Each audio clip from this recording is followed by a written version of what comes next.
man. Oh, that's what we're looking for. Look at the size of this guy. Oh, God. Hey, this is Walt Matan, and today on Midwest Outdoors, we're going to do a little something different. We're fishing out of kayaks. We're in some little secret ponds that we found, and we're going after trophy bluegills like this one. So stay tuned for some fast bluegill catching action. And it's all going to be catch and release, so if you can find our spot, you can catch them just like this. Man, there's a nice bend in that St. Croix there. I'll tell you what, this kayak fishing, it allows you to get really stealthy on these bigger fish, where with a lot of conventional, whoops, there you go, a lot of conventional methods, you know, you're going to spook those fish. You can really get in there on them tight and do something with them. Yeah, what's nice is you've got so much more access from these little kayaks like this than you do from shore. Basically the whole lake is yours, and these are lakes that have really probably never seen boats before. So it's pretty exciting to get out here and chase after these trophy bluegills. The great thing about fishing from a kayak in spring, summer, well really any time of year, is you can access some great panfish opportunities. You know, those little out of the way bodies of water that don't have a proper boat launch. I can carry this in, I can carry it out, throw it in the back of a truck and just go explore. What you got, Jim, with them big bluegills? She's not spinning. Well, that's what they do. Those big ones, they fight different. Hey, it's a walleye. I can see the white tip of the tail. Oh, look at that, the walleye. That's pretty cool. Yeah. You know, the nice thing on some of these panfish, perfect eater, Walt. Yeah. On these panfish lakes, when you're exploring in the kayaks, you'll discover these other bites, you know, whether it's largemouth bass or walleyes. They're, again, perfect eater.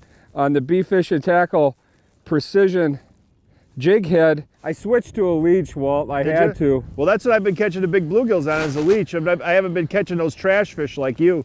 But, you know, light line, monofilament is still a great line. 6-pound test on a panfish rod. It'll handle just about anything if you set your drag properly.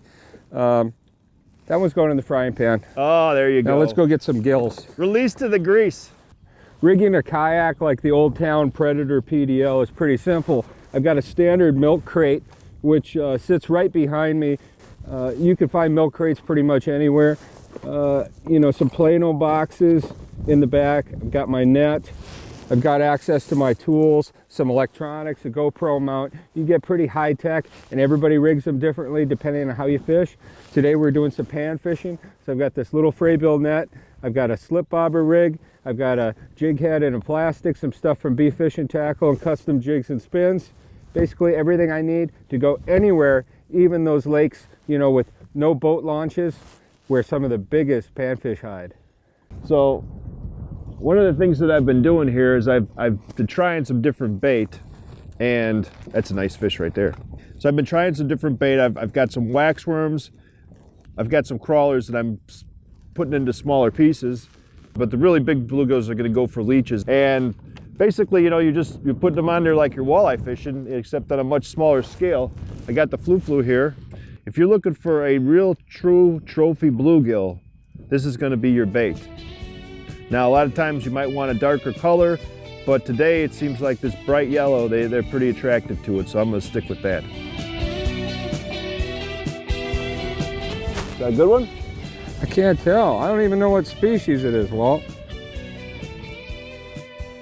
Oh, so much fun. Oh, that's what we want. Nice bluegill. That is a female, and how you can tell is that little ear flap, it's called the percular flap, is shorter and doesn't extend as far back as on a male. Now these females, if you're going to keep fish, the most important fish in the system are the males, because they encourage the overall growth structure of the population. So to grow large bluegills, you want to have big males in the system. So if you could choose the difference between males and females, keep those females.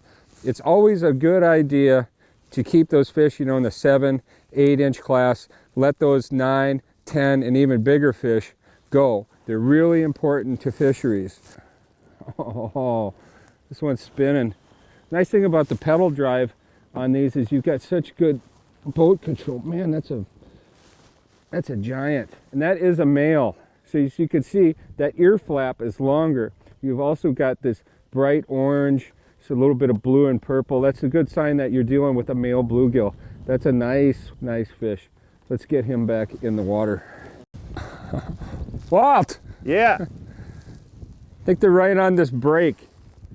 Yeah, I've been trolling along here. I told you, right? The 8 to 12. Spinning around. You gotta love that. Yeah, it's like catching a plate, catching a pie. Man. Oh, look at that guy. Look at that guy. When you can lip them, big hybrid. Yeah, that's a big one there.